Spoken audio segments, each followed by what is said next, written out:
Here is a critical point that is generally overlooked.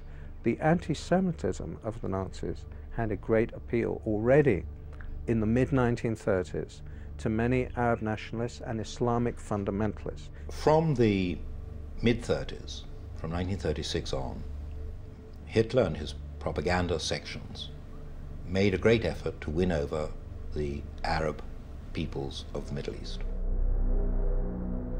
We see that the undisputed leader of the Palestinian Arab national movement of the 1920s, 1930s and 40s, Hajj Amin al-Husseini, the mufti of Jerusalem, was a fervent admirer of Adolf Hitler.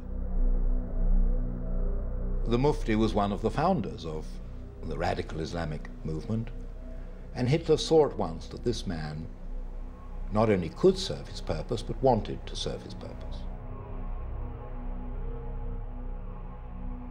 There is a very important meeting between Hitler and the Mufti of Jerusalem on the 28th of November 1941, of which we have a full protocol.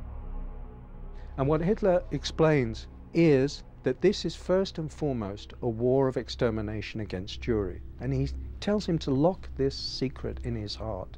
He is revealing it to the Mufti. It's extraordinary he should choose the leader of the Palestinian Arab National Movement for this revelation, which is in an official German document. It seemed strange to us that a Mufti who was not a pure Aryan was being received by Hitler.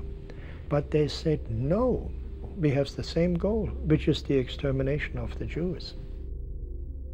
The Mufti was sent to the Balkans, where he raised a Bosnian Muslim SS division. He had several SS divisions, the Handschar division, for example, where they had nominally Croatian officers, but the rank and file of the unit were entirely Muslim, Arab Muslims, and they were bringing them in from all over the world.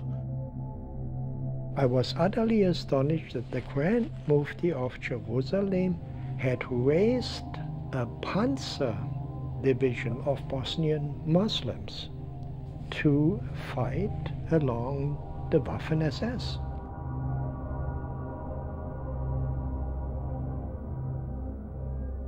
The fanatic Muslim world and Hitler both agreed that no ideology can exist beyond theirs. It's all-encompassing. A secular dogma like Nazism is less dangerous than this Islamofascism that we see today. It's less dangerous because Islamofascism has a religious twist to it. It says God the Almighty ordered you to do this, not the Führer, you know? So it is way more dangerous. It's trying to grow itself in 55 Muslim states. So potentially you could have a success rate of several Nazi Germanys if these people get their way. Hitler's gone and dead. The German people are not the Nazis of 1944. But the Muslims have never wavered in their goal, which really is, if they possibly could, to kill all of the Jews. I'm convinced of that. If radical Islamic fundamentalists had their way, we would have another Holocaust. There's absolutely no doubt about that. If Al-Qaeda could produce it, they would. But what begins with the Jews never ends with the Jews, as the West and Europe in particular is slowly but surely beginning to understand.